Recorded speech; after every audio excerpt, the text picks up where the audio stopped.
Hello, Mammoth Heights Elementary community. I hope everyone out there is having a fantastic summer, even though it's probably the most awkward and strange summer that I've ever experienced. And I know because of all the questions out there, there's a lot of uncertainty in what the 2020-21 school year will look like. With this presentation, I'm hoping to answer some of the questions you may have as you are considering how to choose between the recently passed hybrid model by our school board and superintendent and e-learning 100% option. So as parents, you have two options, the hybrid and the 100% online learning. Once again, this is my attempt to do my best to give you as much information as possible so you can make your decision as informed as possible, because the due date to select is Monday, which is tomorrow.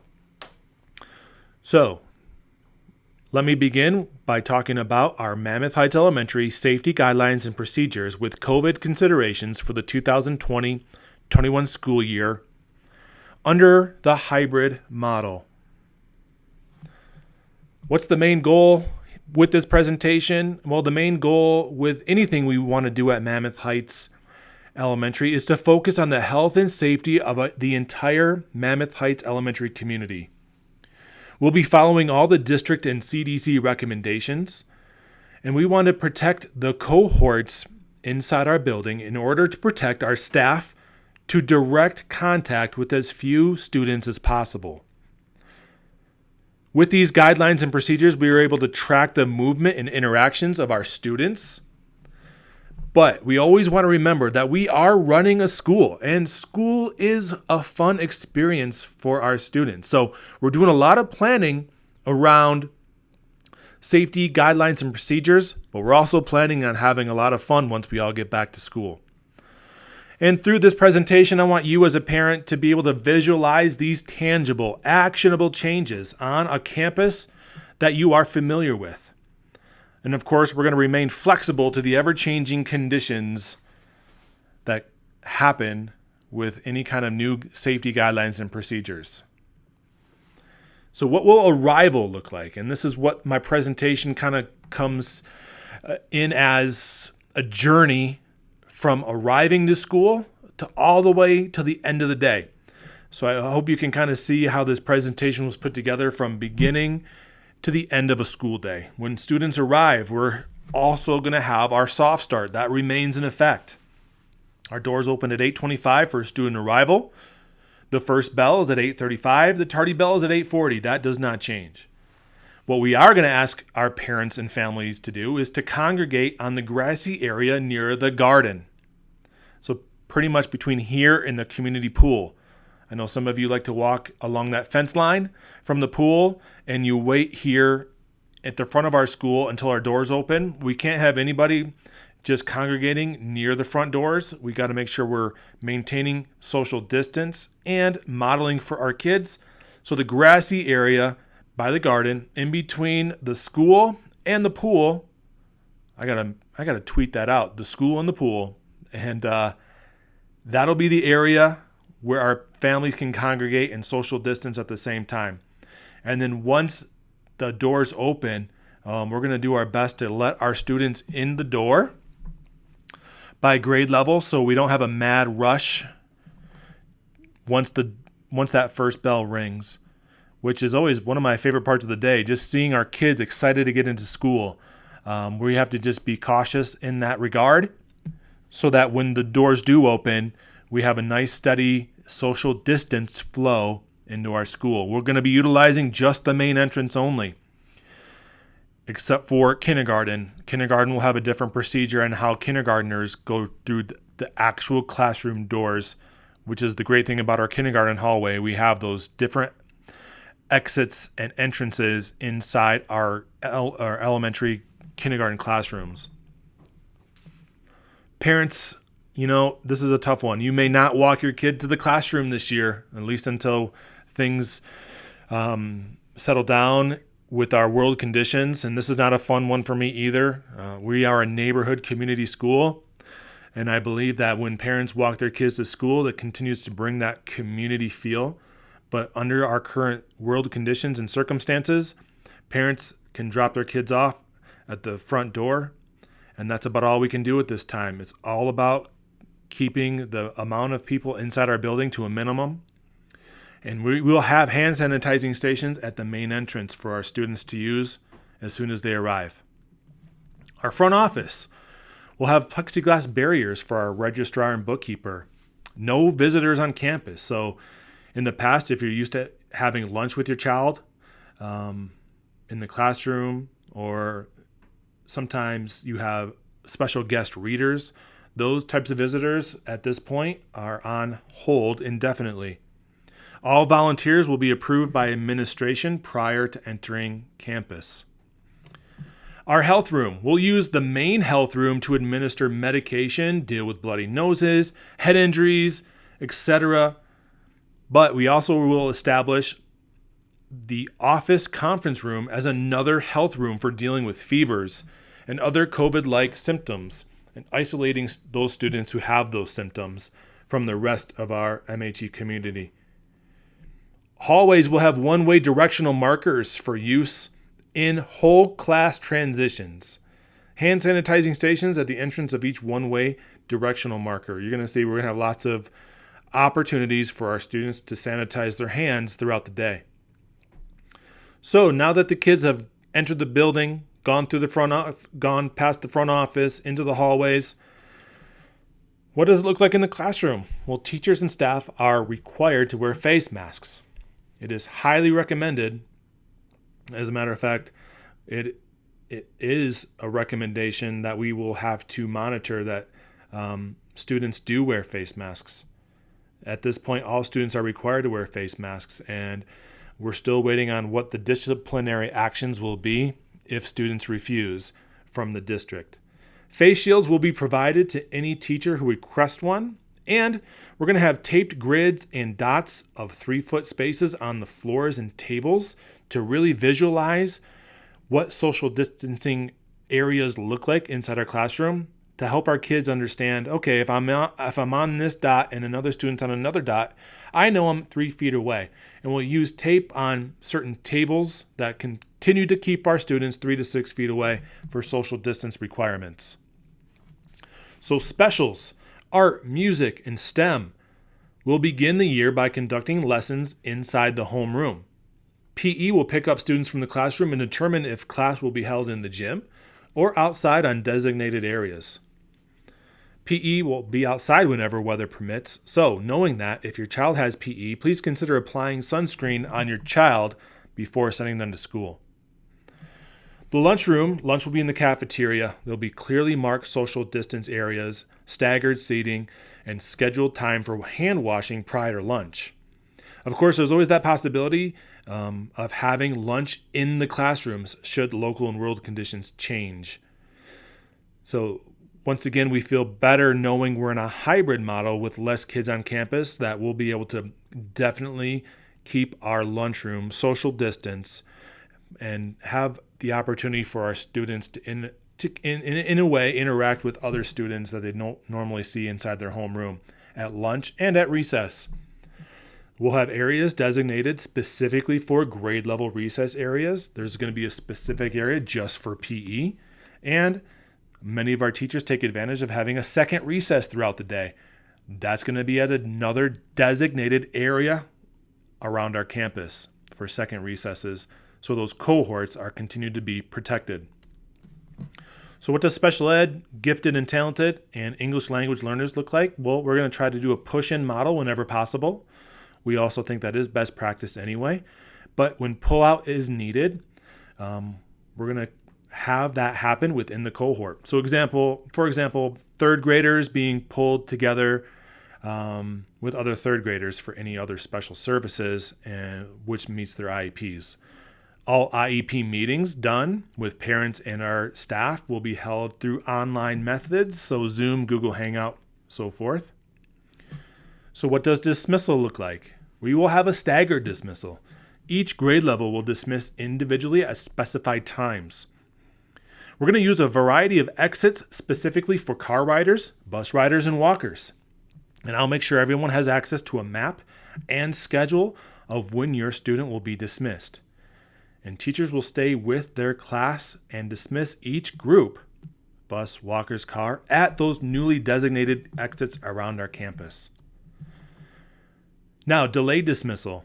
When we were thinking we were going to be 100% in-person school, delayed dismissal was going to be a huge challenge for us based on how we used to do it in the past with parents coming into the building and picking up their student. We can't have that happen in this COVID era that we find ourselves in.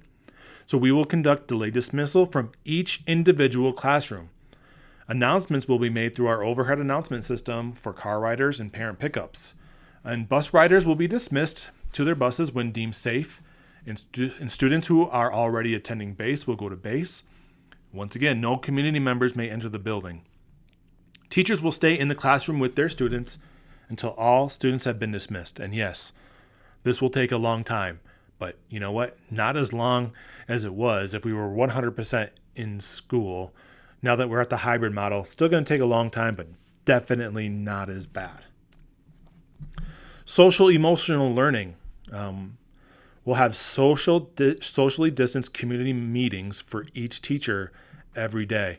And they'll be using the second step curriculum guided by our amazing guidance counselor, Miss P. Frequent teacher check-ins, which will be even more possible with the hybrid model with 6 to 10 kids in the classroom per day. We're going to be asking our teachers to continue to display visual routines and agendas so our students know what to expect throughout this day. Technology considerations. A building-wide tech distribution plan will be one-to-one. We're working on making sure our kids are one-to-one so they have access to a device at school, their own device, so it's not a shared device. They have access to that at school. And we'll have the ability to bring it home at this point so they have their own device that they're familiar with to participate in the e-learning that happens on those off days in the hybrid model. Tech boot camp before students are given devices. That'll be done by teachers and Ms. SysTech to make sure our students are aware of the safety requirements in using a device and how to keep that device safe as it's now going to be traveling back and forth. Student supplies, no communal supplies. All supplies marked with student name. Individual student supplies stored within each student's designated socially distanced area. So online learning, now there's an online component to hybrid and there's an online component if you choose 100% online learning. Our MHE hybrid e-learning platforms, our kindergartners through second graders, the teachers will have the opportunity to choose between either Seesaw or Google Classroom. That will be a team-wide decision. So for instance, kindergarten may choose Seesaw. First grade may choose Google Classroom, and so on and so forth. But individual teachers inside that grade level may not choose something different. It's a grade level team decision. But once you get to third through sixth grade, there is no choice. It's Google Classroom. That will be the platform in delivering content to our students on those off days when they're not in school in this new hybrid model. And the hybrid model, if you choose, will be content delivered by our MHE homeroom teachers. If you choose the 100% e-learning platform, that will be Edgenuity. Now, once you choose 100% e-learning, that's where those decisions are made at the district level and content delivered by Douglas County School teachers through the Edgenuity platform. Some of those teachers could be from MHE. I'm hopeful that that's the case. But I do know that they will be DCSD teachers delivering the grade level content through Edgenuity for your student who has chosen the 100% e-learning option. Other considerations, there will be no open house or meet the teacher nights. We have an idea where we're going to be doing individual videos of each classroom that you will be able to see for your child before they come to school. The library is closed for book checkout until further notice. No assemblies will be taking place, but we're going to do creative things through our YouTube channel, so we can have the opportunity to kind of come together as a building through our YouTube channel and do our assemblies through that means. Thursday folders, wondering if we can even go digital, maybe not even have those Thursday folders, but we shall see. Also, things to be determined: preschool procedures, pre-K procedures, base procedures, SSN procedures, drills, fire lockdown drills. And those what ifs, those are going to come directly from the local health officials, i.e., what if a student in my class tests positive for COVID? What if a parent of a child tests positive for COVID? What if a teacher tests positive? All those directives will be coming from our local health officials and communicated through our district leaders. Always remember to focus on our why. That's going to be a big, big theme for us this year. And I couldn't think of a better time to really refocus on our why so that we can do our what that much better. So in these difficult times, we're going to lean on what we have always deemed important. And it's important for any student to succeed. We're going to focus on love, kindness, grace, courage. We're going to come to school every day with our why so we can do our what even that much more, to have that much more impact on our students. So with that, I can conclude that, as you can see, we're kind of running 6 different schools inside our building, even in this hybrid model, where we're really protecting the cohort. We're trying to protect direct contact with teachers per student. So the less students that have direct contact with those a group of students, the more safer our staff will feel and the staff will be. And it will also give us the opportunity that when certain situations arise where we have to possibly quarantine a classroom or a class, we'll have a very, very, very good idea on where those students traveled throughout the day through these COVID guidelines and procedures. Also, I'm still waiting on what Express Check-in will look like in order for me to send out any classroom assignments. That is another thing that's usually done and mainly set in stone at this point in the year. But even class rosters are a very, very fluid situation depending on how many parents choose hybrid learning and how many students I'll have in the building at a time. And so also those actual cohorts of A and B are coming directly from the district at a time here coming in hopefully the near future. So the A and B cohorts are not determined by me. They're determined by the district. Class rosters will be determined by me as soon as I have all the information on who will be in school hybrid learning opposed to who will be doing the 100% online. So I know there's a lot of questions out there and I wish I could give you the answers at this time, but patience here is the biggest virtue we can lean on through these difficult times, because by the time I send this out to our MHE community, some of these things I'm pretty sure will have already changed. But I hope this gives you enough information to help you make that decision by tomorrow, and you can determine what's going to be the best avenue for your child to learn at the beginning of this 2021 school year. Once again, thank you for everything you do as an MHE community. I strongly believe that we have the best community in all of Douglas County, and our teachers continue to push Mammoth Heights to be the most positive and energetic school in all of Colorado, and we see it happening every day. And thank you so much, and I will be in touch if you have any further questions. Have a great weekend.